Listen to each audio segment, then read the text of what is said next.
Kia ora, kia koutou. Good morning, everybody. I'm very sorry that I had a little technical difficulty there.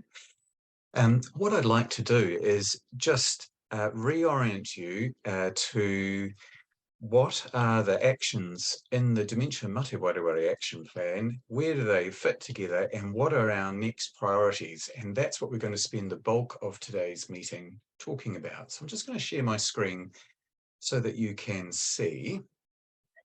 And I'd love it if you could give me a thumbs up, Teresa, if you can see that clearly. Great.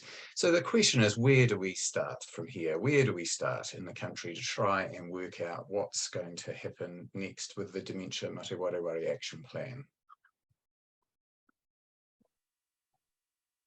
The way to think about it is to start right back in 2013 with the framework for dementia care, and the way it mapped out for us a way of thinking about the dementia journey.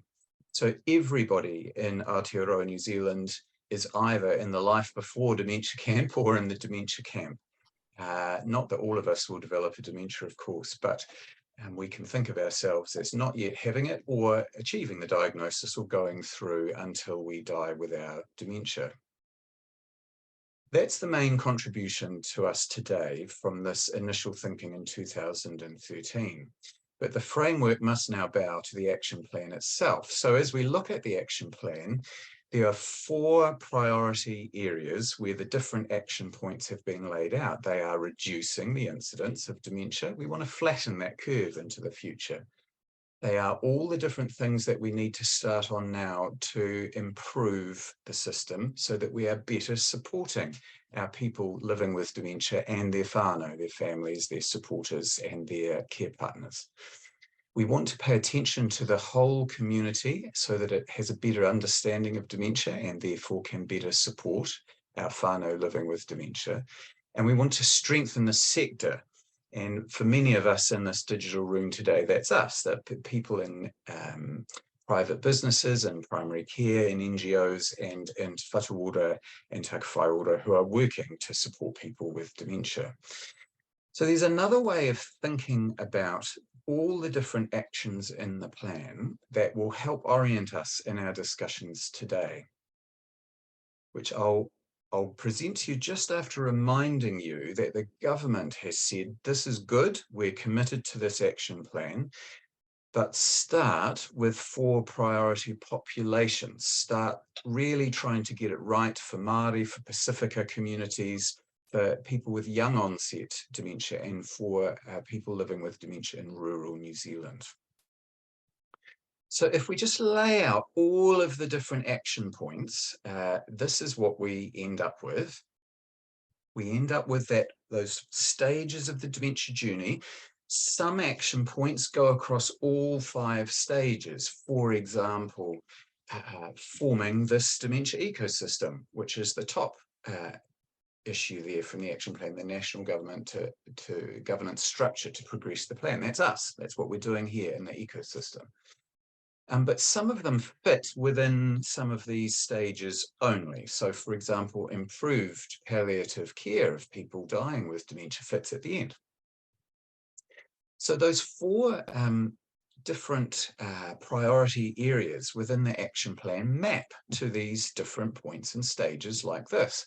So reducing the incidence is one of those things that's going to affect everyone at every stage of the plan, but it's going to particularly have some impact on a brain health or a whānau order public health strategy and on a dementia awareness campaign. The bit that's about supporting people to live their best lives is going to be in these boxes at the bottom, things like improving respite, like Macarena was talking about before.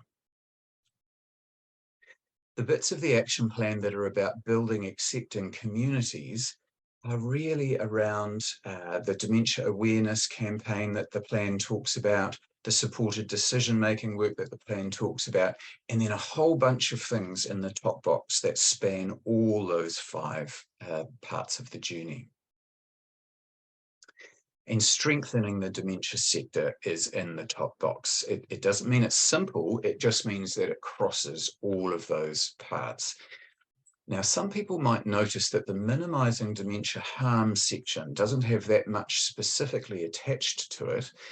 And that's not because it's not important, it's because that's where a lot of the current focus and funding is going. For example, funding older persons' mental health or psych services for the elderly services around the country to help people when the ride gets very bumpy. There's more to do there, but this action plan says start off by focusing on those other areas first because they are most in need of being beefed up. Now, there is work currently going on in these areas shaded pink. So, for example, we have a national governance structure. That's a piece of work that's largely been ticked off. For example, attention given to special populations is something that government has said start here with Māori, Pacifica, rural and young onset dementia. For example, the process that you've just been engaged with helping the leadership and advisory group on is deciding on the seed funding from budget 2022, the $12 million that's going into pilot projects for 12 months of post-diagnostic support. So a start has been made on all those areas, but where to next?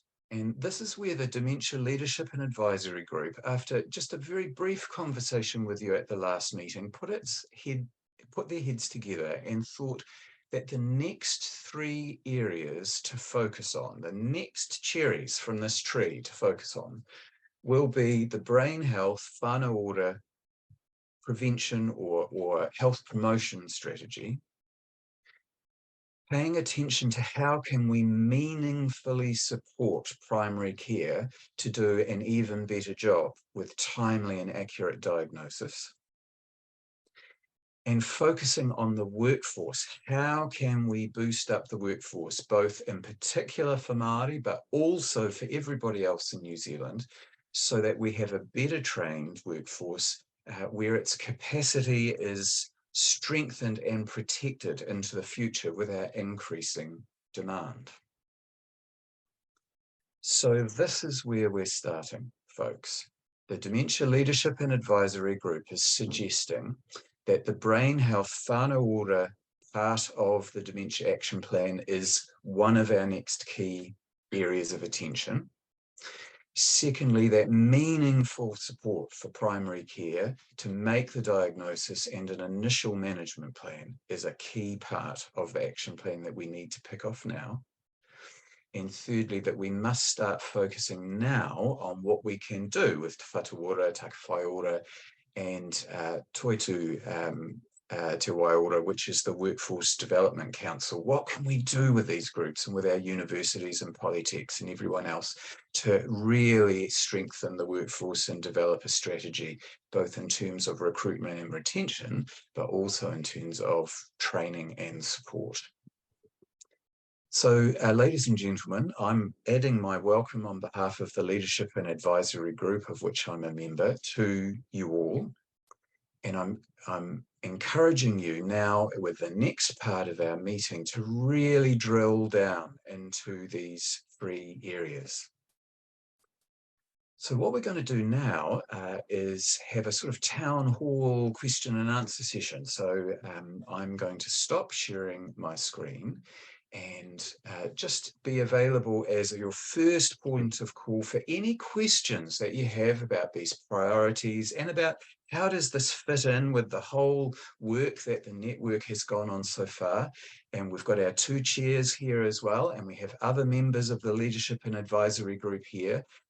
So we're here now just to answer any questions you have about the process so far, the priority areas, how it all fits together, and then we're going to be breaking into special interest groups to start drilling down on those 3 top priorities and what they might mean and what your advice to the Leadership and Advisory Group will be for its next meeting next week, where we try and actually set some plans for this.